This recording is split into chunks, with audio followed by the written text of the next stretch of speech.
What you're about to see is my van tour.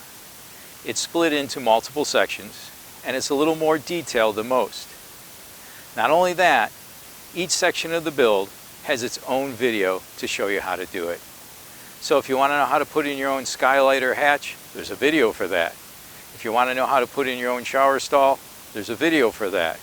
There's a video for the electrical, water purification system, how to build your own drawer slide for your bikes. There's lots of videos that I made all along the journey of creating this van. If you have any additional questions, please put them in the comments below. I'll be glad to help. So, on with the tour. This is the garage area. The first thing you see when you open the doors are the fixed bed and these privacy screens, or I like to call them neatness screens, so that if it's a mess back there, people don't see your mess or see your stuff when you first open the doors. They're magnetic and they simply pull right off the bed rail, or you could just take and flip them up on top of the bed to gain quick access. Then you'll see that there is a 54-inch drawer slide, and this drawer slide pulls out all the way so you can put bicycles, mountain bikes, electric bikes. This 20-inch wide drawer slide should accommodate 2 bikes without any problem. One of the critical things when building the van was to get the height of the bed right. I wanted the height of the bed so that the 2 mountain bikes would fit in here, but also so that when I sat on the bed, I could lean up against the wall without hitting my head on the ceiling. So that was a very important factor. And you also had to figure in the thickness of your mattress.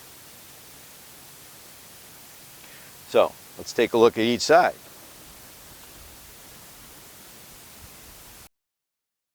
On this side, you see on the top of this wheel well box, there's a dry bag, which is our laundry chute, which we access from inside the van.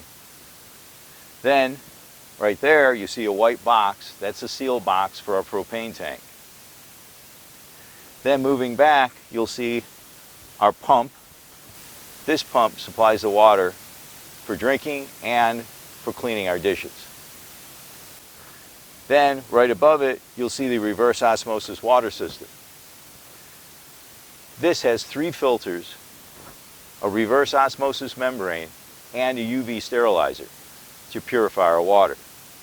By having this reverse osmosis system, I'm very confident I can get water from any source. There are 2 valves on here which we can set so that it only goes through the filters, or it goes through the filters and the reverse osmosis system.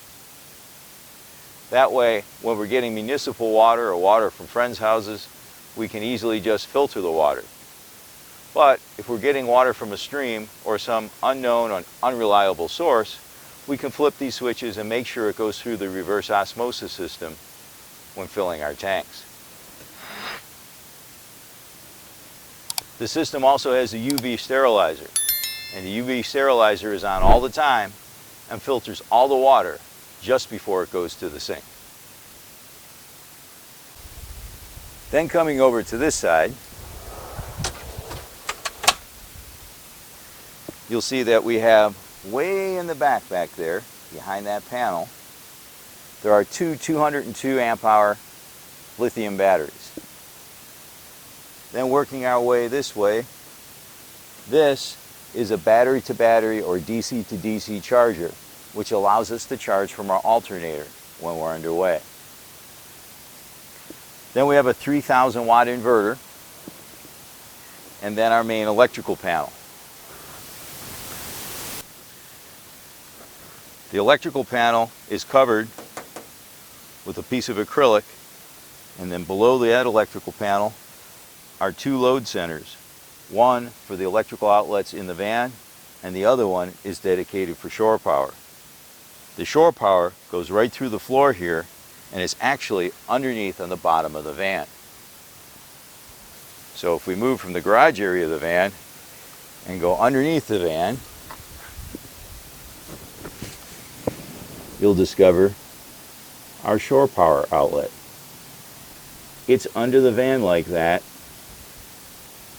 so that people don't know exactly what's happening inside this van. And the shore power is under there like that because we have no windows on our van. And it looks like a construction vehicle, and we like to keep it that way. This way we can travel to cities and towns, and people really don't pay much attention to us. To access the van's garage area, there are sliding doors. And these sliding doors make up the best use of the space because they stay out of the way. Come on inside, we'll check out the features here. You open the sliding door, and the first thing you'll see is the sink and the drop-down table. We put in an epoxy table that'll drop down so we can put our drinks on it when we're sitting outside. Also, another important feature is right here in plain view is a fire extinguisher. Make sure that you have a fire extinguisher readily available and everyone knows what it is. You never know when something might happen. Now, we also have another pull-up epoxy table so that when we rotate the chair around, we have a nice workspace. It also extends the workspace for cooking. Now, behind this panel, which is held up by magnets, it simply pulls off. Inside here are two 16-gallon water tanks. There are 3 water tanks in the entire van build. One of them is on the other side where the recirculating shower system is. All 3 of those tanks are linked together. So when I fill the water here, it actually fills all the tanks. Take a closer look.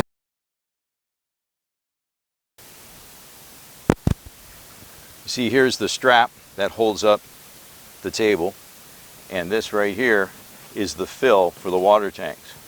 So it's easy and convenient. I can use a water hose, I can use a big jerry can. It's a simple way of filling, and I can readily and easily see how much water is in these tanks.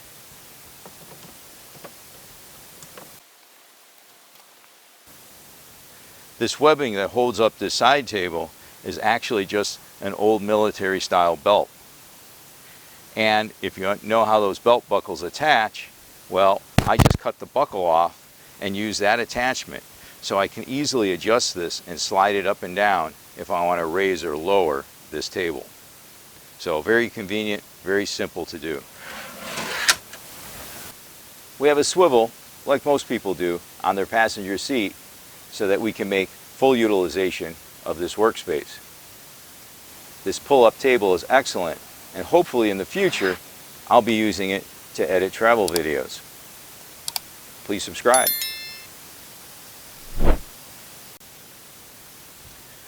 Notice with this cover off right here, you can see that I cut into the sink frame so that this hinge is flush.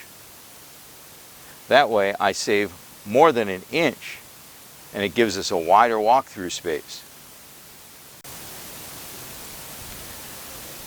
You see here, you don't see that hinge when this panel is here. And since it's inset, it saves an inch of room when walking in and out of the van. I think it also looks a little better.